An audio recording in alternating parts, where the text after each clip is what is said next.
Hi guys, welcome back to my channel. This is Jess and today I have a scrapbook layout and it's an 8.5 by 11 and I made this page as part of one of the challenges for the Summer Scrappy Challenge that I took part in. That was part of the Crafty Channel Surf Facebook group, which I'll leave a link to in the description box below.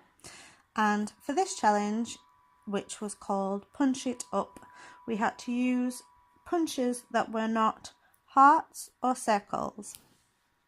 So I don't have very many punches, but I did have a star one. So what I've done so far is punched out loads of stars of different pattern papers using my large, well, I think it's 1-inch punch, my blue one, and also my teeny tiny star punch. So I've also cut out some tags. I'd cut 2 out. I wasn't sure if I would use both of them. I end up only using one because I wanted to make a tag that could hold my journaling.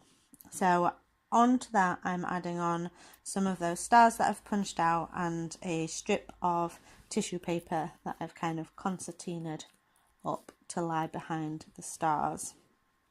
And I've got these, what are they called? Is it Moonstruck? The collection. They're like clear stickers, and so I was going to add this straight onto the tag at the bottom, but because it's clear and it's pink, it wasn't showing up very well, so I've just added it onto a strip of paper, and it's actually the bottom part of a green ombre paper, but that tiny bit looks like it's just white, so I've just added that onto there, and I'm going to stick that on the bottom with some more of those tiny stars on. So these photos, well, one of them is one that I've taken from the internet, and one of them is of me and my son, and we went to see Cars 3 at the cinema, and my little boy's only 2.5, so it was the first time that I took him to the cinema, which was pretty special. And I don't share his face online, so I've used a die cut piece that I've just paper clipped onto the photo to cover his face. What I didn't realise was that that die cut piece had Heidi Swap colour shine on it and it was still sticky, so I kind of ruined that photo. So for now I'm using that photo, but when I realise that I've ruined it, I stop using it. So it's not in the rest of this video, but I am going to go back and reprint it and add it into what at the minute is just an empty space of layered patterned paper. So I'm just building up some layers on the photo that I am going to use, and this one, as I said, I just took it from the internet. It was the poster, or it was one of the posters anyway, and I've kind of brought together some papers as a bit of a kit for this layout, because I knew I wanted to use this paper. This is an Endless Summer one, with the clouds in the background. Oh, it's just beautiful, and I wanted to use some sort of soft pinks and just bits of the green to accent it. So I've just layered a few of those behind it, and because this is an 8.5 by 11, it was a 12 by 12 sheet of paper, so some of the excess that I've cut off, I've been able to use the other side of it, the reverse of it, which is it's like a pattern, a pale pink pattern.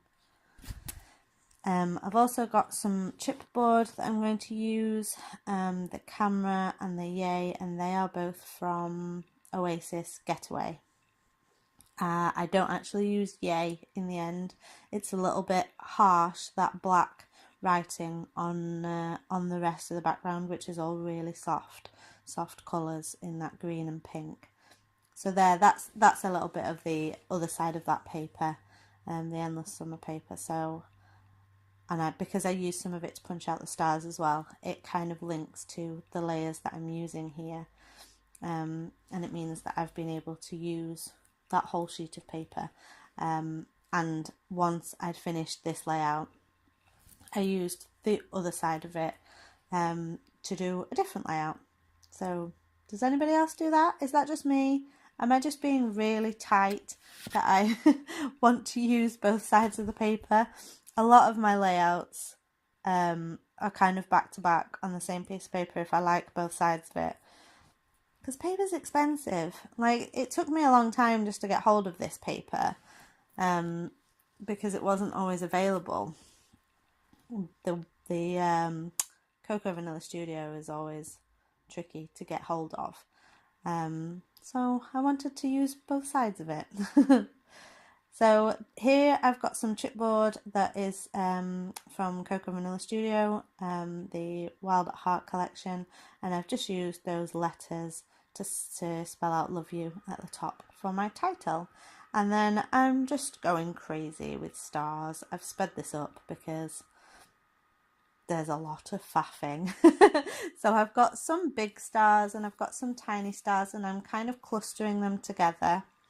I'm trying to have a mix of colours so that the tiny stars on the larger ones contrast, and I actually brought in some darker pink as well, just for the tiny little stars. And I'm adding on some more of those stickers.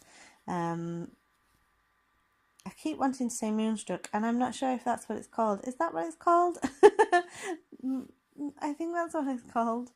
They're very pretty anyway with the gold foil. So I've got one that says #blessed and one that says #carpe diem on the little stars. Does carpe diem mean seize the day? That's what I think it means. And that's kind of what I was thinking about this day, because my partner was going to take his boys to the cinema, and I've never taken Ben before, so it was a little bit of a, well, let's come with you, spur of the moment decision. I've also added one of those stickers onto the photo of the Cars poster, and it says take big chances, because I think that kind of summed up the film, and it's quite a big sticker, that one, so I wanted to use it on something. I've just added some gold twine onto my tag, and then my camera was full.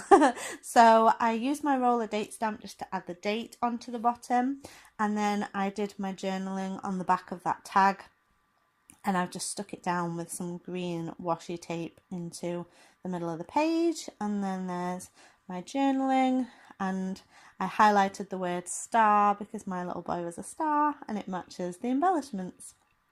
So I hope you enjoyed this video. Do give it a thumbs up if you liked it, and subscribe for new videos every Wednesday and Saturday. Thanks for watching.